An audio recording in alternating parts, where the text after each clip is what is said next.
Assalamualaikum warahmatullahi wabarakatuh. Ketemu lagi dengan saya, Muhammad Samsuddin. Kali ini saya akan membacakan cerita yang ditulis oleh Dukun Milenial. Nanti link sumber aku taruh di kolom deskripsi.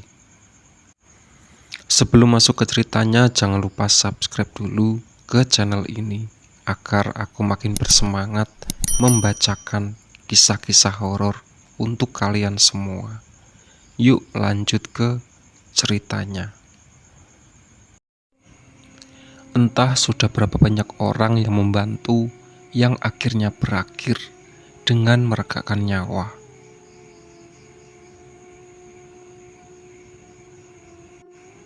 Empat 40 hari pasca kematian Pak Deyoso, seluruh keluarga besar mengalami kepanikan massal karena Pak Deyoso menyusul tepat pada 40 hari setelah meninggalnya Pak Deyoso. Bagaimana tidak panik, Pak Dedarso meninggal dalam kondisi telanjang bulat. Seluruh lubang pada tubuhnya mengeluarkan nanah. Padahal malam beliau baru saja pulang dari rumahku dan bertanya ke papaku tentang teka-teki hal aneh yang menimpa seluruh keluarga besar kami. Dan ternyata keinginan tahu berujung kematian yang tidak wajar. "Pa, apa nanti keluarga kita nasibnya bakalan sama kayak Mas Darso?" tanya mamaku. "Aku nggak tahu, Ma. Yang penting sekarang anak-anak kita jaga baik-baik. Kita fokus pada keluarga kita saja," ucap papa menenangkan mamaku. Walau hatinya bergejolak ketakutan, tapi dia harus tetap tenang. Atas saran temannya, papaku pergi menenangkan dirinya ke salah satu pondok pesantren terbesar dan tertua di Jawa Timur. Karena sudah ada 2 kematian dalam jarak dekat dan mandeknya beberapa usaha papa, ditambah mendadak tegangan antara papaku dan keluarga besar mama. Sebagai anak laki-laki tertua, aku tahu papaku memikul beban berat, teramat berat. Makanya ketika beliau memutuskan untuk menenangkan diri, kami pun mendukungnya.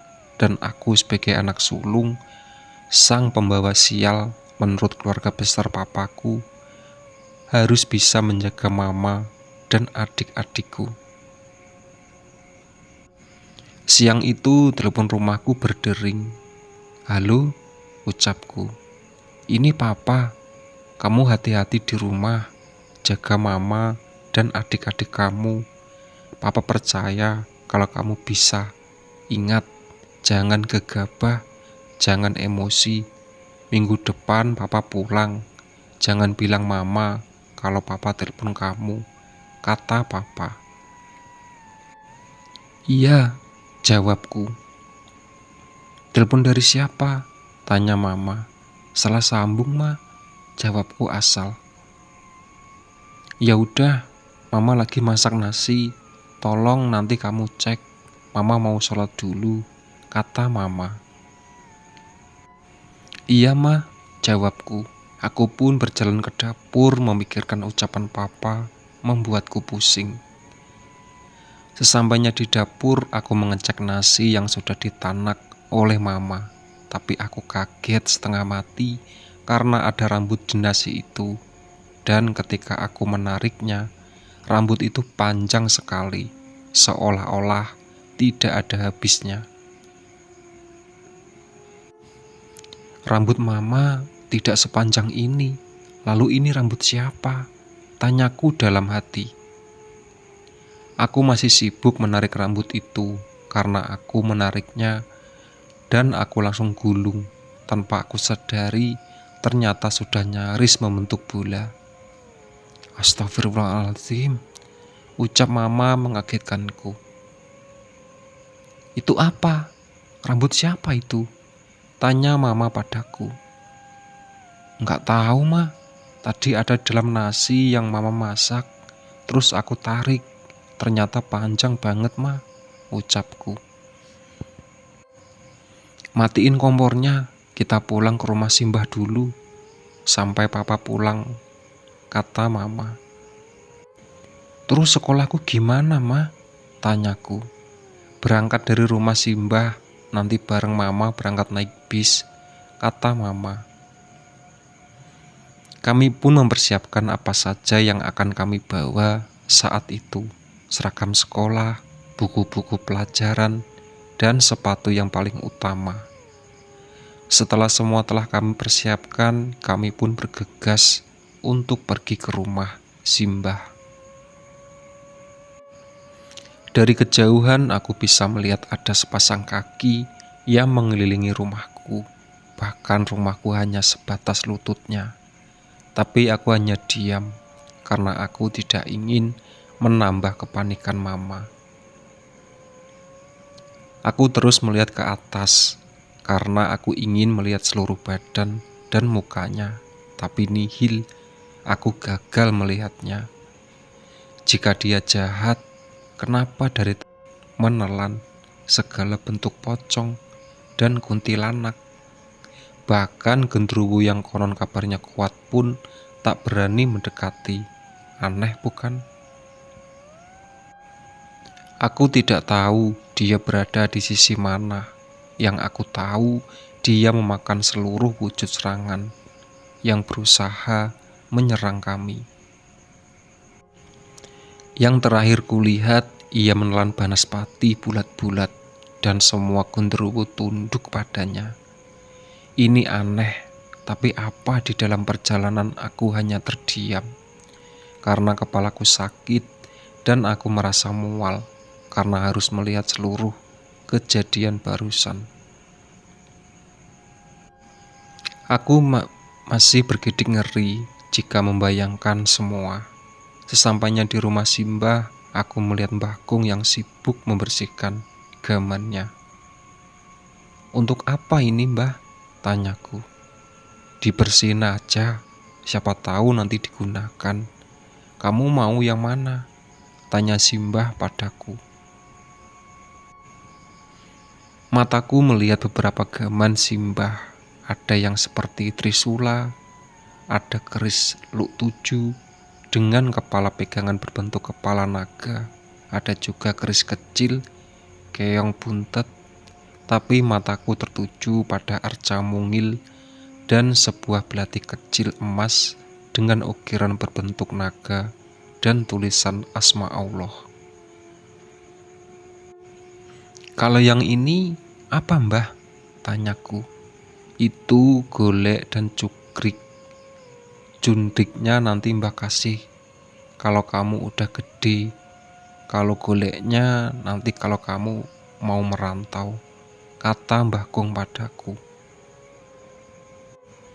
Emangnya gak bisa dibawa sekarang, Mbah? Tanyaku. Belum waktunya. Kalau kamu udah waktunya, jangankan ini, semua juga bisa kamu bawa, kata Mbah Kung. Aku masih tidak paham kenapa Mbah Kung membersihkan gamannya menggunakan uli atau gemblung. Baru setelahnya dibersihkan dengan air bunga dan dijemur. Mbah, yang ini kok bau darah ya? Tanyaku sembari jemariku menunjuk salah satu pusaka tanpa warangka dengan luka 13 terukir naga dan pegangan pada keris itu membentuk seperti kepala ular. Bukannya menjawab pertanyaanku, Mbah Kung justru tertawa. Kamu enggak makan? Tanya mama. Iya, Ma, bentar lagi, kata Mbah Putri lagi dimasakin nasi jagung sama sambal kelapa, ucapku. Ya sudah kalau gitu, sekarang mandi terus belajar. Besok pagi kan harus berangkat pagi, soalnya naik bis, kata mama. Iya, Ma, jawabku. Setelah selesai semuanya, aku pun mulai belajar. Walau harus kuakui bahwa rumah Simbah memang tidak seperti rumahku. Rumah Simbah hanya berlantai semen dan belum menggunakan lampu. Bahkan kipas angin pun tidak ada. Tapi aku nyaman sekali berada di sini. Tak lama kemudian, ketika aku hendak tidur, aku mendengar sayup-sayup orang berbicara. Aku hanya bisa mendengar bahwa Mbah Kung bilang bahwa yang membuat gara-gara adalah santet sanak kadang, di mana santet ini tidak akan berhenti sebelum seluruh keluarganya mati. Lalu aku mendengar mamaku terisak. Mama menangis karena dari awal mama menikah pun keluarga papa tidak pernah menganggap mama, ditambah lahirnya aku sebagai anak pembawa sial. Bahkan tidak jarang saudara papa memanggil mama dengan sebutan kere munggah Bali. Akhirnya papa pulang dari pondok pesantren itu. Papa pulang bersama temannya. Tidak lama papa masuk ke rumah Simbah dan asik ngobrol dengan Mbah Kakung. Mereka berbicara bertiga di ruang tamu. Aku hanya sekilas mendengar pembicaraan mereka tentang iregan, abangan, dan ilmu calon arang. Kalau tidak salah mereka juga menyinggung tentang haid pertama anak perawan. Tapi untuk apa darah haid pertama? Apa untuk santet? Atau untuk pelet? Sudahlah. Mereka bertiga masih asik mengobrol. Kemudian Mbah Putri dan Mama menyusul ke ruang tamu. Tak lama kemudian, aku mendengar Mbah Putri berkata, "Hayu, ngitung gigi," ucap beliau. Ketahuan juga kalau aku menguping pembicaraan mereka. Kemudian teman papa memanggilku. "Kamu kemarin di rumah ada kejadian apa?" Tanya Gus Malik, teman ayah padaku. "Ngelihat apa ya Gus?" Maksudnya ada kejadian aneh enggak yang bikin kamu sama mama akhirnya pergi ke rumah Simbah? Ucap Gus Malik. "Kejadian apa ya Om?" Tanyaku. "Apa aja? Coba kamu ceritakan semuanya," ucap Gus Malik. Aku melihat mama, meminta persetujuan dari mama. Begitu mama mengiyakan, aku mulai menceritakan semua. Mulai dari rambut panjang hingga pemakan bala-bala. Semua aku ceritakan tanpa jeda. Semua yang ada di ruangan satu persatu melihatku. Aku melihat kekagetan dari air muka mereka. Bagaimana tidak mengagetkan, aku bisa cerita dengan detail tentang semua termasuk jejak kaki macan yang aku dengar di setiap malamku. "Kamu beneran lihat dia makan banaspati?" tanya papa. "Iya pak, dia kan tinggi banget. Rumah kita aja cuma selutut dia," ucapku. "Terus gimana caranya kamu bisa lihat dia makan itu semua?" tanya papa.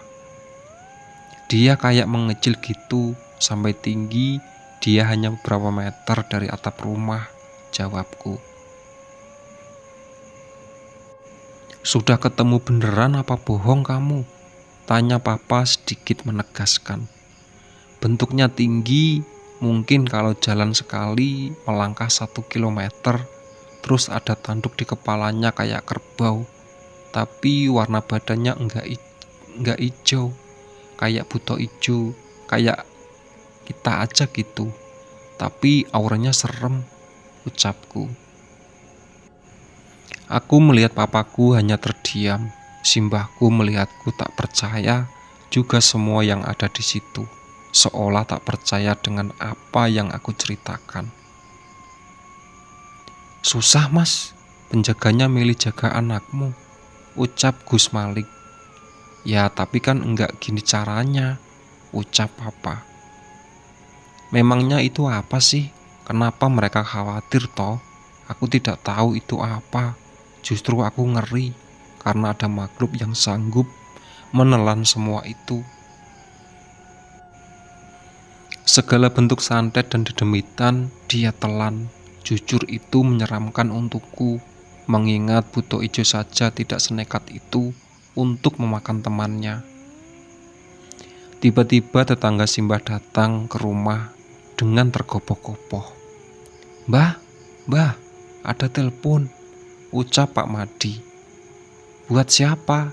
tanya Simbah. "Buat Nak Alek," kata Pak Madi. Ternyata telepon itu dari Eyang Putri untuk Papa. Papa diminta ke rumah Eyang. Papa dan Gus Malik berangkat ke rumah Eyang malam itu juga, karena kata Eyang ada hal yang penting.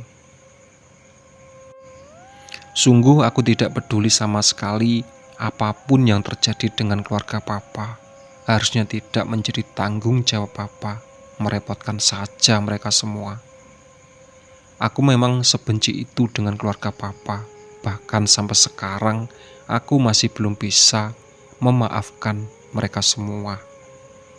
Karena mereka terlalu egois dan terlalu jahat, dan keluargaku dibikin porak-porak-ponda oleh kebejatan mereka semua.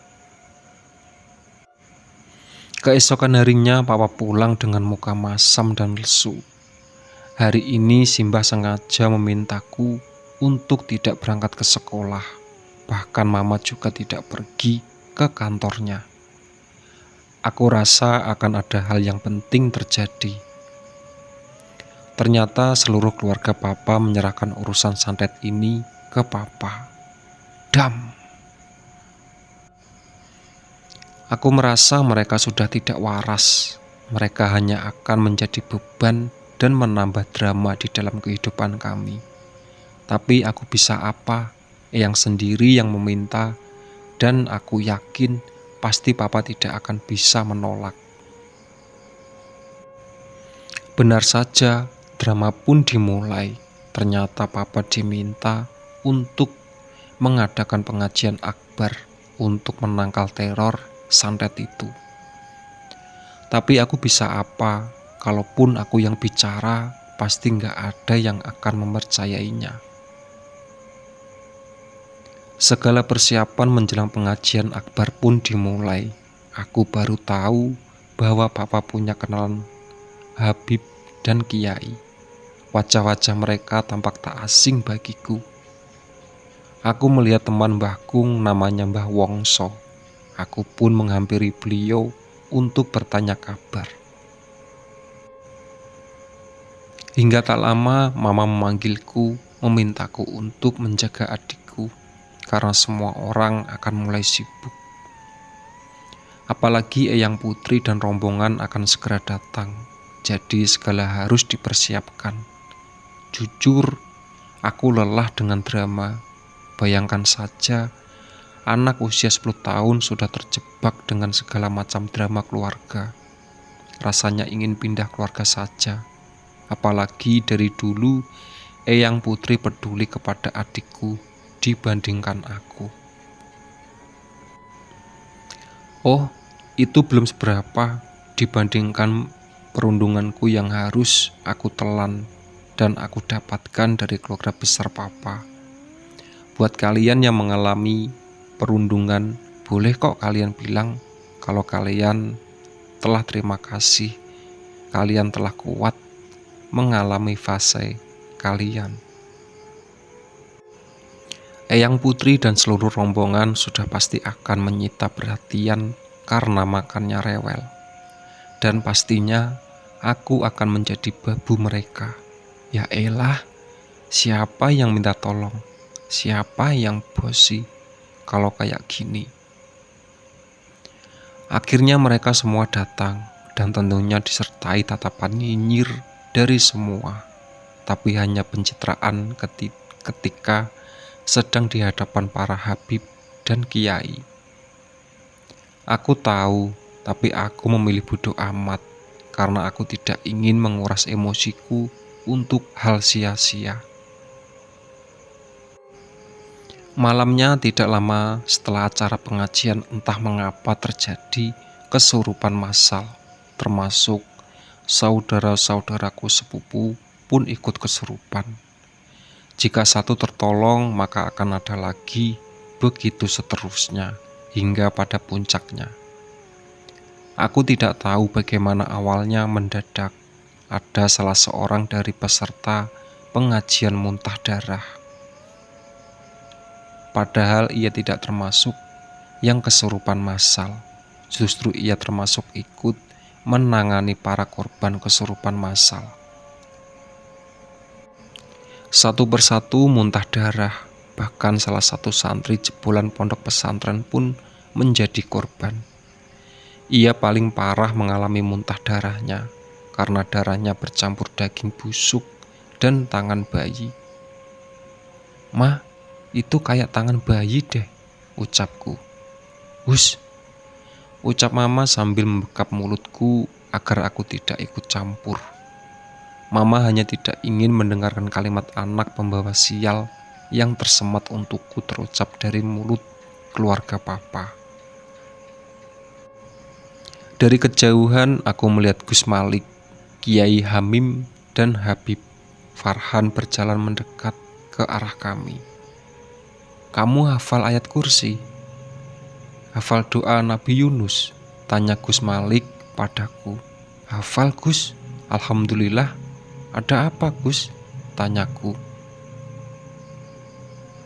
"Coba kamu baca, kamu tulis," ucap Gus Malik.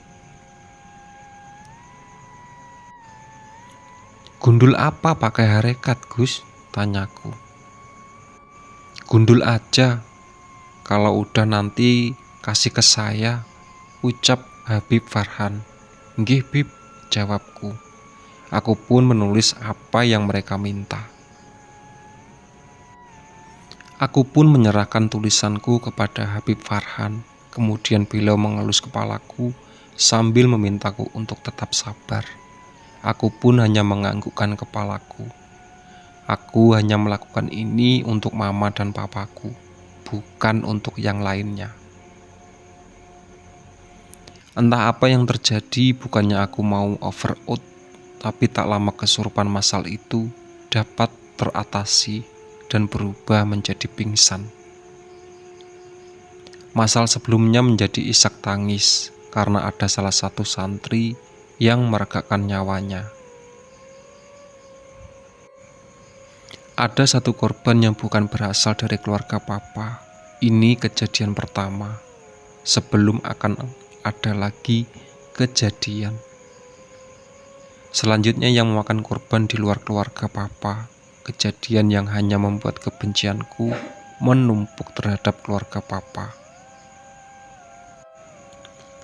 Tahun 2007, hari pasca pengajian akbar pagi itu, papaku kelihatan aneh.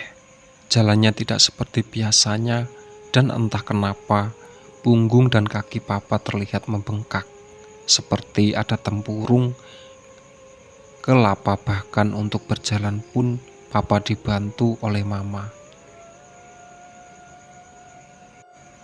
Aku tidak pernah melihat papa seperti ini, terlihat kesakitan dan lemah, bahkan seperti ada darah yang mengalir pada tubuhnya. Ya Tuhan, cobaan apa lagi ini? Pagi itu rumahku ramai sekali karena kedatangan Gus Malik dan para santrinya yang disusul Habib Farhan dan para santrinya. Dan tak lama teman lama papa, Pak Sastro, yang datang tergopoh-gopoh menaruh sepedanya dengan asal. Aku tidak jadi ke sekolah karena sejak santet itu mengganggu keluargaku. Aku memang jarang pergi ke sekolah karena harus bergantian dengan mama menjaga adikku yang masih balita dan sekarang harus menjaga papa. Tak lama setelah mereka berkumpul, mereka memindahkan papa ke kamarku karena selain posisi kamarku yang berada di depan, juga katanya di kamarku yang energinya paling bagus buat melepas segala jenis santet. Itu untuk pertama kalinya aku melihat dengan mata kepala sendiri bahwa benda-benda itu masuk, akal bisa keluar dari badan Bahkan bangkai binatang pun ikut keluar. Mereka semua memintaku untuk memegang kepala papa, dan entah kenapa ketika aku tarik, keluarlah ikatan kawat dari kepala papa. Tidak hanya itu, bahkan dari perut papa keluar bongkahan bangkai kucing hitam dan bayi. Jujur aku menangis melihat beliau, karena ini bukan salahnya. Papa hanya korban di sini, tidak hanya paku dan belati, bahkan dari mulut papa mengalir darah nanah yang berbau amis dan anyir. Baru kali ini aku melihat papa selemah ini. Biasanya kalau ada hal aneh, papa tidak pernah sampai seperti ini. Selalu bisa sembuh dengan sendirinya. Tapi siapa yang sudah berbuat serendah ini? Setelah papa, giliran mama yang tidak kalah mengagetkan. Keluar ular kecil dari kemaluan mamaku. Dan lagi-lagi aku yang harus mengeluarkannya. Papa dan mamaku diobati kurang lebih 3 kali. Hingga kemudian 41 hari dinyatakan sembuh. Tapi itu semua tidak berakhir begitu saja. Karena ternyata akulah yang harus menjadi ganti kedua orang tuaku. Jangan kalian bayangkan aku mengeluarkan benda-benda aneh dari tubuhku. Alhamdulillah sampai detik ini, dan semoga jangan pernah aku mengeluarkan benda aneh. Aku hanya bermimpi bahwa keluargaku dijahatin, dan paginya setelah aku mimpi, aku akan buang hajat alias buang air besar, dan berlaku sampai sekarang. Jika ada yang gak beres, pastinya aku buang air besar.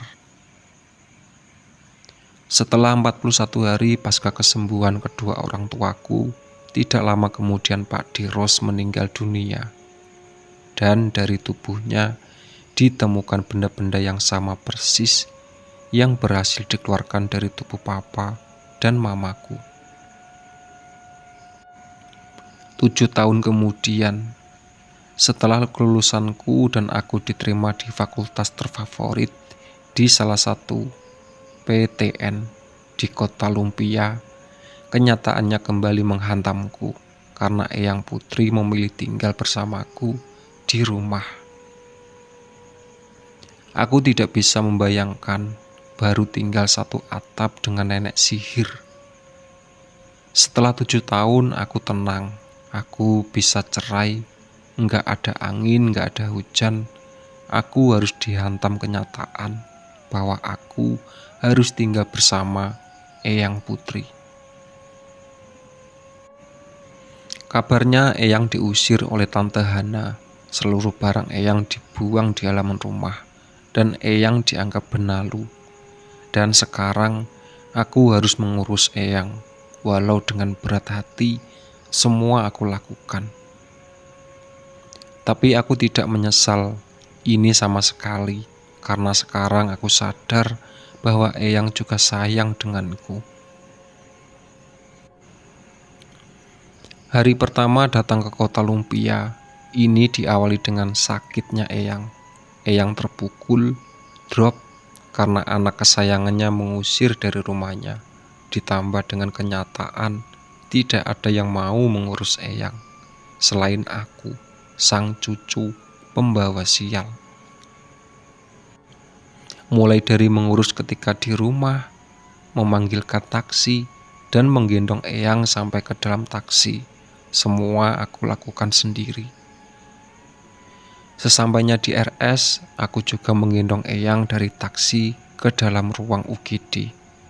Aku lalu mengurus administrasi. Untung uang beasiswa dari salah satu perusahaan rokok ternama sudah turun. Setidaknya aku bisa membayar uang deposit untuk Eyang, agar Eyang bisa dipindahkan ke ruang ICU. Setelah selesai semuanya, aku mengabari mama dan papaku, karena mereka sedang berada di luar kota. Hari itu aku harus menunggu Eyang sendirian. Lapar dan haus harus aku tahan karena uangku sudah aku pakai untuk deposit Eyang di ICU. Mungkin ada beberapa pengunjung yang melihatku hingga mereka berbagi makanan denganku. Keesokan harinya seluruh anak dan cucu Eyang datang, layaknya artis ibu kota. Tapi tidak seorang pun yang melihatku. Sekedar bertanya kabar Eyang pun enggak. Bahkan ketika aku berusaha menyapa mereka, lagi-lagi aku disalahkan. Itulah sahabat cerita dari Santet Sanak Kadang. Ditunggu part selanjutnya. Oke.